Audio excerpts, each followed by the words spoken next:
Hey Jill, thank you so much for coming and chatting with me. I'm excited to talk a little bit about how you got into microgreens, why you got into microgreens, and kind of a little bit about how your business has grown, where you're at today, all of that. So maybe you could start with just sharing a little bit about what drew you to microgreens initially, maybe what was going on in your life. Kind of let us know the story, how you got into this. Okay, so I stayed home with my children until they started grade one. And then just went back to work a couple of months before COVID started. The reason why I went back to work is because I wanted to be social with other people. Obviously, finances contributing to our family, but the main thing was to be with people and just to be in some sort of community that I was really lacking as being a stay-at-home mom. I just wanted to get back into the workforce. And then being sent home and having to work from home for 2 hours, or sorry, for 2 years was not ideal when my small children didn't get the best of me. And that really hurt my heart.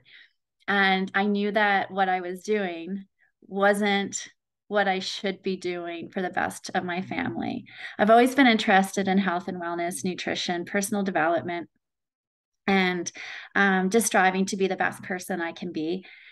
And I really in November was coming to like a head on in my life where I was like, I need to make a change. If I don't make a change, myself and everyone around me is going to suffer.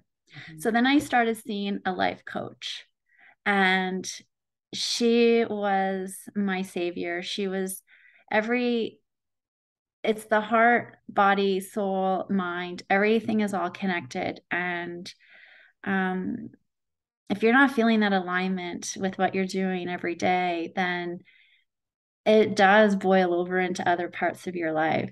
Yeah. And so seeing her and working through really what my passions are, I looked back to my health and wellness. Um, I'm 49, and I have always strived to have health. Like it's been the biggest, it's a gift. And it's a gift that I never want to lose. I'm 49. I have a 9-year-old and a almost 11-year-old.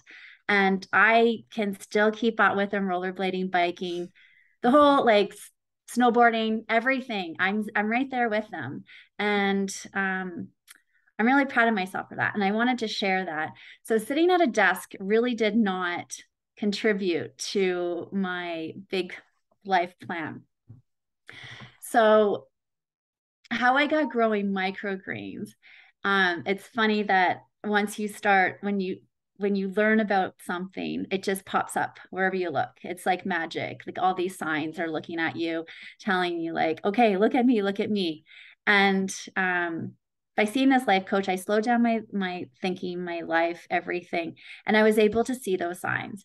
And then Laura, you popped up on my Instagram like everywhere, and I just adored your energy, your smile, like everything about you just seems like you were my friend next door or something. Like I've known you forever. And connection to me is very important. If I'm going to learn from someone, I need to have a connection and I need to believe. And with you, I felt that. Um, Starting the program, that was in the fall. So I think it was January, February. I think February. And I went to I was trying to figure, I was like, okay, I need to make a change. My boss called me to tell me he was moving to a different position. And it rolled off my tongue like magic. It was just, you know what? I have to leave too. I have to follow my passions. And so it was out of my mouth. I sealed the deal. It was too late. So I had to move forward. And I signed up for your course. I think I started taking it in April. Was growing for my friends, growing for like my yoga classes, like everything. everywhere I go, I would take samples and I would hand out microgreens. And I just got the best feedback. I had no clue how to start a business or what I was doing, but I just kind of went with it. I like finally left my job on June 10th. It took me from quitting in February until June to actually leave my desk. But, things always work out the way they're supposed to. But right away, we got into farmers markets and we were selling out every market. And was it was more than just selling the microgreens and educating people on their benefits. And it was the community. It was that community that I was missing 3 years ago, that I really I needed that. I needed that in my soul. It lit me right up. And people are coming back looking. They would come back to the markets for us, like for our microgreens. And we've gotten to know a lot of people in the community over the summer. So that has been the most rewarding part, is the people. And hearing people tell me that they can see the passion in my face when I speak about the microgreens has it's that authenticity that I strive to always be, like an open window. But when people tell me that I walk my walk and I walk my talk, and I do everything right, like that I possibly can to keep myself and my family healthy. So sorry, I might have jabbled on there for a little bit and answered a couple of more questions that I had forward, but yeah, that's how I started. It's a roller coaster, because it's not all like, when you don't know what's happening, then it is a roller coaster.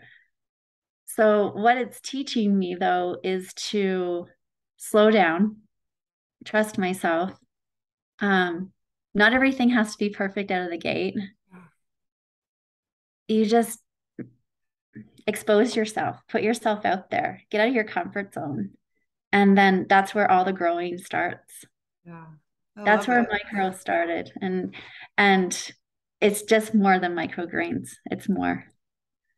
That's awesome. I mean, you're beaming. You are clearly passionate about the microgreens and about the health benefits, particularly. It's such a cool way that you can tangibly contribute to people's health and giving them nutritious, like super nutritious greens that they can eat regularly, and letting people know about that. So many people, it's still really new. Like you said, when you're in the world of microgreens, you start to see everywhere people growing microgreens, things revolving around microgreens. But a lot of people, this is still a new thing. We are part of this movement, really, of just promoting general awareness, and people are hungry for it. People want to be healthy. People want to, at 49, be able to be running around with their kids. Not everyone experiences that, and you have a way of helping people to get there with your microgreens. Tell me a little bit about where your business is at now. You said you're selling at farmers markets. Share a little bit more about how that has grown. I know it's only been, man, only a few months, right? I mean, you started Yes. in April and you quit your job in June. Yes. So Yes. things have been Yeah, moving fast for you. it has been moving really fast. So I would actually even say that I really didn't start until like the middle of May. It was really important to me to have um use plant-based, to be as sustainable as possible. So we use plant-based containers. Our labels are craft, so they're recyclable. You don't have to remove them. We have a freeze dryer, so any extra product that we have, we freeze dry and powder it we add it to our soups and smoothies. All of our baking, everything has a little extra hit of nutrients, right? Yeah.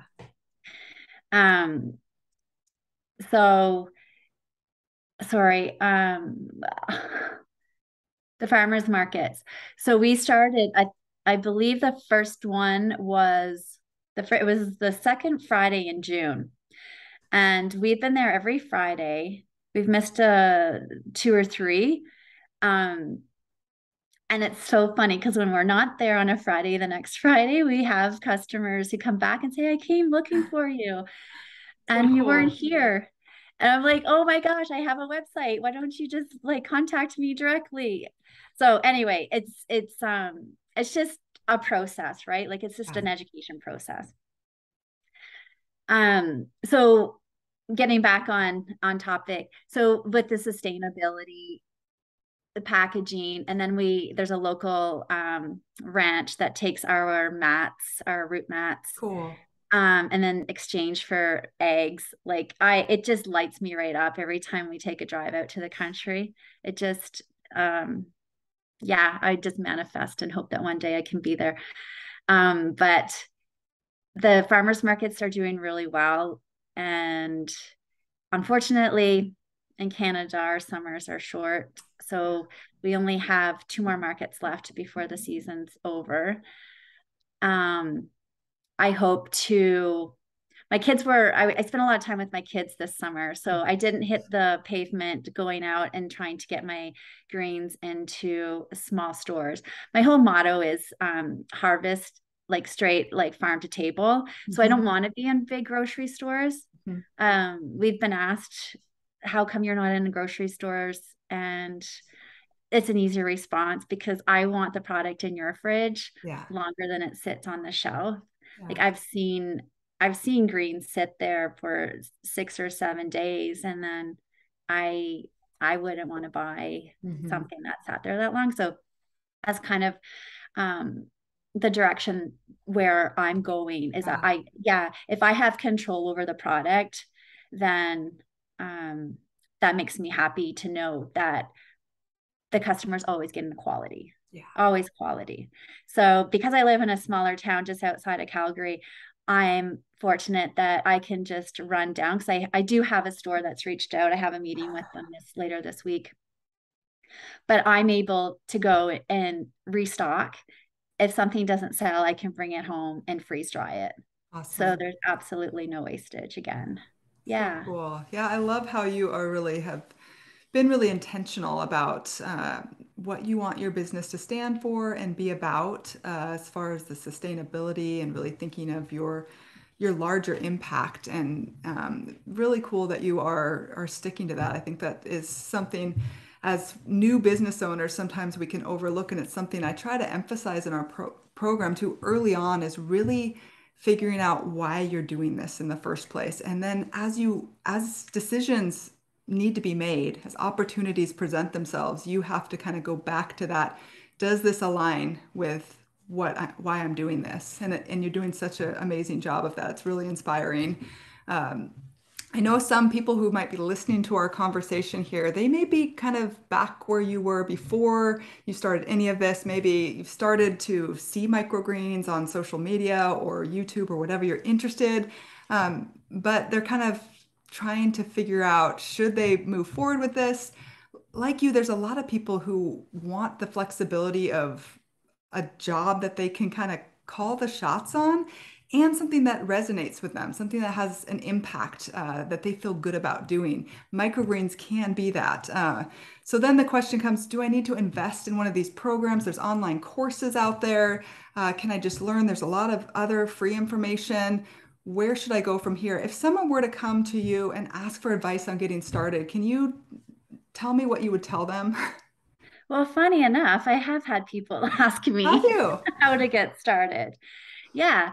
And I basically told making sure the quality trays, like I did go through um, the learning phases. Like, actually, I should go back to your training first and why I chose and to take your training rather than YouTube videos and Mhm. piece it all together. Yeah. Um, I like to be organized. I like to be methodical in the way that I approach things. And it would have taken a long time to piece all of this together, Laura. So your program made it so super easy. And because it's a 10-week program that you can do at your own pace, Mm-hmm. it fit completely in. Like you, and I mean, and I will say that I didn't follow it step by step. I hopped around, but I covered everything, and I am glad that I did take your class because I did watch a lot of YouTube videos, but there's no way that I would be this organized if I didn't have your course. Yeah, and just watching your videos, and um, you're straight to the point. It's completely educational, and I love that you keep adding.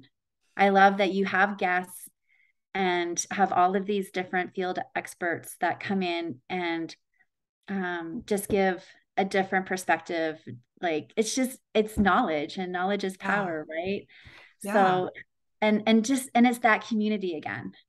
It's Totally. bringing all of these like-minded people together and learning from each other, Mm-hmm. and being able to go back um, and revisit, because you don't always retain everything the first time Right. through. So going back and revisiting, and then you're being open to having questions. Like I'm way past my 10 weeks, right? But I still, whenever I can, I join for as much as time as I can on the coaching calls. Like those Yeah. coaching calls are tops. And it's another way to connect with our community Yeah. and support each other. Yeah, I feel so fortunate, and the just general vibe of support is strong, right? Everyone is really pulling for everyone else and wanting to see people succeed, and the community's been really fun. And yeah, having guest experts come into the program, that's been for me too. It's like, Yeah. let's keep learning. Let's learn from each other. Everyone has different strengths, and it's been continues to be a really great community. When I started, I felt very alone in what I was doing, and it's a big reason why I wanted to do this, was to provide not just the information but the support too, because there's times where it can be hard, and you can feel alone. So it's good to know there's other people out there who get it, that you could go to them, you can ask questions, and just know that you're supported, know that you're in that community. So I'm glad you're in it. Oh gosh, I love it. And I love how yeah, like Instagram, that world, the support we all give each other. Yeah, it's nice when you can fit into a world when you know it's not competition. It's Right. just helping each other, Yeah. right? And that's the way I feel the world. If there was more of that, of helping rather than Yeah. stomping, then it would be a better place. Yeah, I agree. I agree. Well, thank you so much for chatting, Jill. I really appreciate your time. It's great to hear. Thank you, Laura.